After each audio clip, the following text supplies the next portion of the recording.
in the years that I've been working on HIV, the part that sort of makes my head spin is the whole discussion of patents and getting into the world of corporations and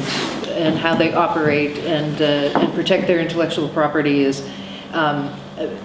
I would happily have gone through my entire life without ever reading more than 2 or 3 sentences about that if it hadn't been, had a direct intersection with HIV work.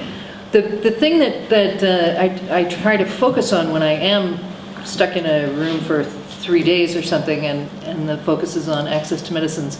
is the periphery, and it concerns me increasingly that when we talk as sort of the AIDS community about access to medicines, we are so narrowly focused on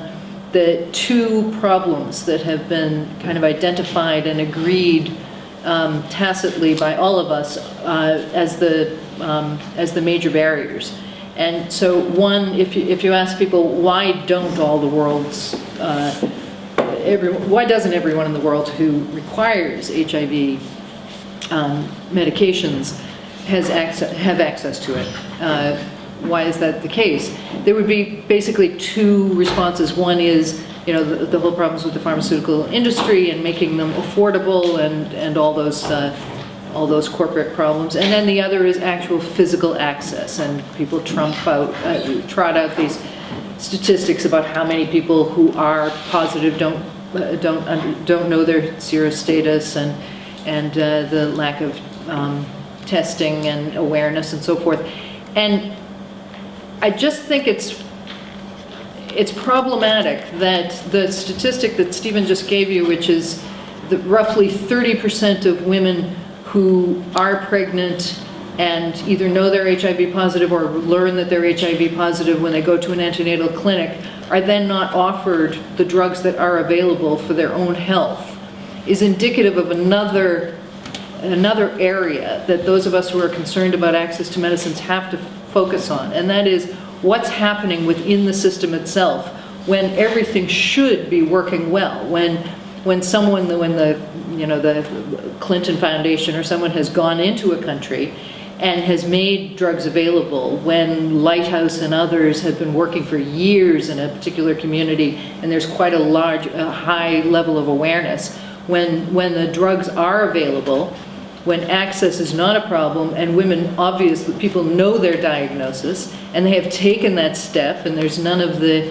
problem with uptake and not coming back for your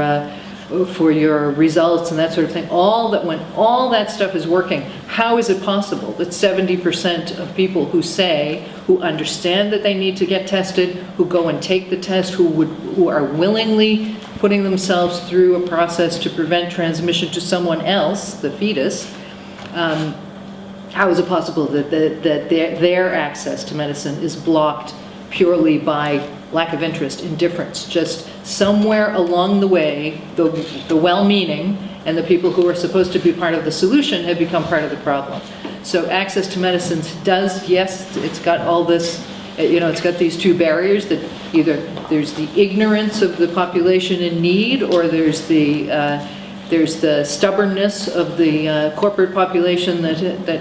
has the solution and is unwilling to be generous with it. But there's also a real need, I think, in the access to medicines world to look at the system and where it's not working, and how the people who have